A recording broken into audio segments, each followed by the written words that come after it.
ये समझिए कि अब ये मुद्दा केवल कोलकाता रेप केस का नहीं रह गया है। ये सुओ मोटो कॉग्निजेंस लेने के बाद ये पैन इंडिया लेवल का मुद्दा बन गया है और ये सभी डॉक्टर्स के हित की बात है। जो डॉक्टर्स कई वर्षों से मांग कर रहे हैं कि उनको डॉक्टर प्रोटेक्शन एक्ट चाहिए, उनके साथ बदसलूकी होती है, उनके साथ बदतमीजी होती है, तो ये मुद्दा अब उस लेवल तक पहुंच गया है कि डॉक्टर प्रोटेक्शन एक्ट का ये एक रास्ता बन गया है जो ये सुओ मोटो कॉग्निजेंस के जरिए रहा। मुख्य न्यायाधीश ने पश्चिम बंगाल सरकार के रवैये को लेकर कड़ी फटकार लगाई है और तमाम सारे सवाल भी खड़े कर दिए हैं। सबसे बड़ा और पहला सवाल ये कि आखिर जब महिला की मौत हुई और उसके बाद इस मामले में जिस तरह से लीपापोती करके एफआईआर करने में देरी की गई, आखिर वो ऐसा क्यों हुआ। सुप्रीम कोर्ट ने पूछा कि जब इस मामले में परिजनों को महिला डॉक्टर का शव रात को 8:30 बजे सौंप दिया गया था तो फिर एफआईआर रात 11:30 बजे क्यों। अगर अस्पताल प्रशासन को ये पता लग गया था कि महिला डॉक्टर की हत्या हुई है तो इस मामले में मेडिकल कॉलेज के प्रिंसिपल, वाइस प्रिंसिपल या प्रशासन के अन्य लोगों द्वारा इस मामले में एफआईआर क्यों नहीं कराई गई।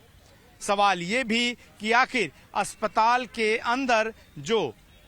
एविडेंस की जगह थी, जहां पर तमाम सारे सबूत थे, जो रिस्ट्रिक्टेड जगह थी, वहां पर हजारों की संख्या में भीड़ पहुंचकर तोड़फोड़ कैसे करती है।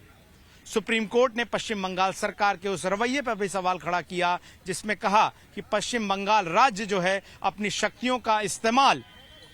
जांच करने में लगाए, ना कि इसका दुरुपयोग इस तरह से करे कि जो पीसफुल प्रोटेस्टर्स हैं, शांतिपूर्ण तरीके से जो लोग प्रदर्शन कर रहे हैं, न्याय की मांग कर रहे हैं, उन पर लाठियां बरसाई जाएं, उनके खिलाफ कार्रवाई की जाए। और हमने देखा है कि पिछले कई दिनों में पश्चिम बंगाल पुलिस ने कई लोगों को नोटिस भेजा है, पूछताछ के लिए बुलाया है और कोई लोगों को गिरफ्तारी का भी डर सता रहा है। इसके अलावा सुप्रीम कोर्ट ने यह भी सवाल खड़ा किया गया कि इस मामले में जो मेडिकल कॉलेज के प्रिंसिपल थे उनके खिलाफ कार्रवाई क्यों नहीं हुई। सुप्रीम कोर्ट ने यह भी पूछा कि आखिर इस मामले में एविडेंस को कैसे डिस्ट्रक्ट कर दिया गया, यानी कि इस मामले में सबूत मिटाने की कोशिश हुई और सबूत मिटाया गया और भीड़ वहां पर पहुंची। इस मामले में एक लेटर पिटीशन दाखिल करने वाले सुप्रीम कोर्ट के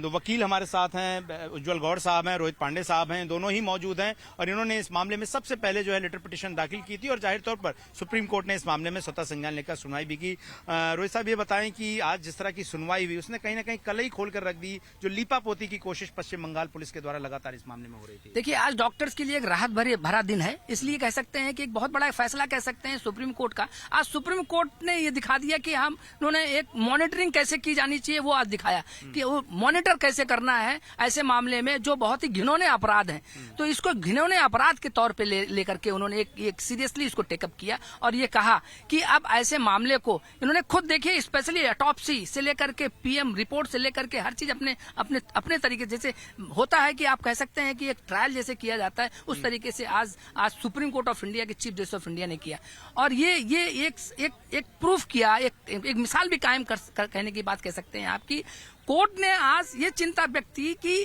कि स्टेट गवर्नमेंट का क्या कंडक्ट था। कोर्ट ने आज ये चिंता व्यक्त की कि कोलकाता पुलिस का कंडक्ट क्या था, उसको लेकर के बहुत ज्यादा गंभीर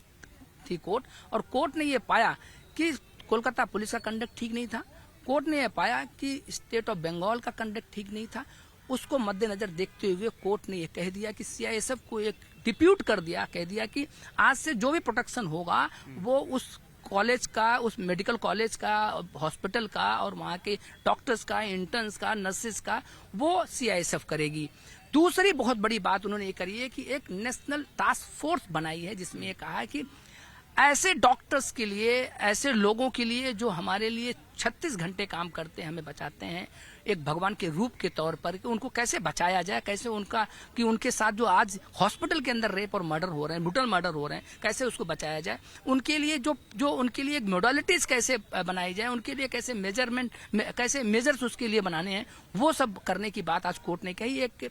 नेशनल टास्क फोर्स बनाया जिसमें 10 डॉक्टर, सीनियर डॉक्टर्स की एक कमेटी बनाई जिसमें कहा कि आप एक गाइडलाइन बनाइए, आप एक रिपोर्ट सबमिट करिए सुप्रीम कोर्ट में। आज एक बहुत बड़ा दिन उसके लिए था कि अब क्या क्या बेसिक फैसिलिटी होनी चाहिए एक हॉस्पिटल की, क्या क्या बेसिक रिक्वायरमेंट, क्या सुविधाएं दी जा सकती हैं डॉक्टर्स को, वहाँ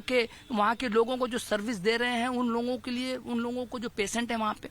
तो तमाम ऐसी बातें कोर्ट ने आज कही हैं। उनके लिए बहुत बड़ा दिन था, बहुत राहत भरा दिन था। और ये भी कहा है, और दूसरा एक कहा है कि जो एक आइडेंटिटी की बात की कि उस विक्टिम की आइडेंटिटी आपको रिवील नहीं करनी है, दिखानी नहीं है। वहाँ पे भी उन्होंने कहा कि बहुत सारे ऐसे सोशल मीडिया में देखने को मिल रहा है कि उसके बारे में पता चल रहा है, उसकी वीडियो और उसकी फोटोज सर्कुलेट हो रहे हैं। उसके लिए उन्होंने चिंता व्यक्त की कि ऐसे मामले कई बार पहले भी आए, जिसके लिए इसके पहले जजमेंट भी कई आया है कि ऐसे मामले जो रेप के केसेस में विक्टिम की आइडेंटिटी जो है छुपा के रखनी चाहिए। ठीक है, उज्जवल गौड़ साहब भी हमारे साथ। उज्जवल जी बताइए कि सुप्रीम कोर्ट ने ये कहा कि खास करके हमारा जो पैट्रियार्कल सोसाइटी है वहां पर महिलाओं के लिए वैसे ही काम करना मुश्किल है। ऐसे में महिलाएं काम करने के लिए ज्यादा से ज्यादा आएं, खास करके अस्पताल में, उन्हें हमें सुरक्षा उनकी सुनिश्चित करनी चाहिए। महिला डॉक्टर्स की सुरक्षा को लेकर ये सुनवाई कितनी अहम है? देखिए, आप ये समझिए कि अब ये मुद्दा केवल कोलकाता रेप केस का नहीं रह गया है। ये सुओ मोटो कॉग्निजेंस लेने के बाद ये पैन इंडिया लेवल का मुद्दा बन गया है और ये सभी डॉक्टर्स के हित की बात है। जो डॉक्टर्स कई वर्षों से मांग कर रहे हैं कि उनको डॉक्टर प्रोटेक्शन एक्ट चाहिए, उनके साथ बदसलूकी होती है, उनके साथ बदतमीजी होती है, तो ये मुद्दा अब उस लेवल तक पहुंच गया है कि डॉक्टर प्रोटेक्शन एक्ट का ये एक रास्ता बन गया है जो ये सुओ मोटो कॉग्निजेंस के जरिए रहा। अभी जो कमेटी, जो स्पेशल नेशनल टास्क फोर्स जो गठित की है, जो 14 मेंबर कमेटी है, 9 उसमें मेंबर्स रखे गए हैं, 5 उसमें एक्स ऑफिशियो मेंबर्स रखे गए हैं। ये कमेटी अब रिकमेंड करेगी। कमेटी के रिकमेंडेशन अब जिम्मेदारी जो है वो कमेटी पर आ चुकी है, क्योंकि कमेटी क्या रिकमेंड करेगी। कमेटी अगर रिकमेंड करती है कि हमें डॉक्टर्स प्रोटेक्शन एक्ट चाहिए, और बशर्ते वो अगर एक्ट नहीं आता लेकिन सुप्रीम कोर्ट गाइडलाइंस या डायरेक्शंस निकाल देती है कि ये चीजें मैंडेटरी हैं जो सभी आपके वो हेल्थ मिनिस्ट्री को दे कि आप ये वाली चीजें कंप्लाइंस कराएं, तो निश्चित ही बहुत ही ऐतिहासिक आज का मैं समझता हूं कि ये सुनवाई रही है। चलिए, तो कोलकाता में हुए घटनाकांड के बाद जिस तरीके से आक्रोशित डॉक्टर जो हैं हड़ताल पर भी हैं, उस पर भी मुख्य न्यायाधीश ने कहा कि अब देश की सबसे बड़ी अदालत ने आपकी समस्याओं को सुना है। ऐसे में आपसे गुजारिश करेंगे कि एक बड़ा वर्ग जो हड़ताल की वजह से प्रभावित हो रहा है उनको ध्यान में रखते हुए आप वापस काम पर लौट आएं और डॉक्टर्स की सुरक्षा करना हमारी सर्वोच्च प्राथमिकता होगी। आप ये समझिए कि अब ये मुद्दा केवल कोलकाता रेप केस का नहीं रह गया है। ये सुओ मोटो कॉग्निजेंस लेने के बाद ये पैन इंडिया लेवल का मुद्दा बन गया है और ये सभी डॉक्टर्स के हित की बात है। जो डॉक्टर्स कई वर्षों से मांग कर रहे हैं कि उनको डॉक्टर प्रोटेक्शन एक्ट चाहिए, उनके साथ बदसलूकी होती है, उनके साथ बदतमीजी होती है, तो ये मुद्दा अब उस लेवल तक पहुंच गया है कि डॉक्टर प्रोटेक्शन एक्ट का ये एक रास्ता बन गया है जो ये सुओ मोटो कॉग्निजेंस के जरिए रहा।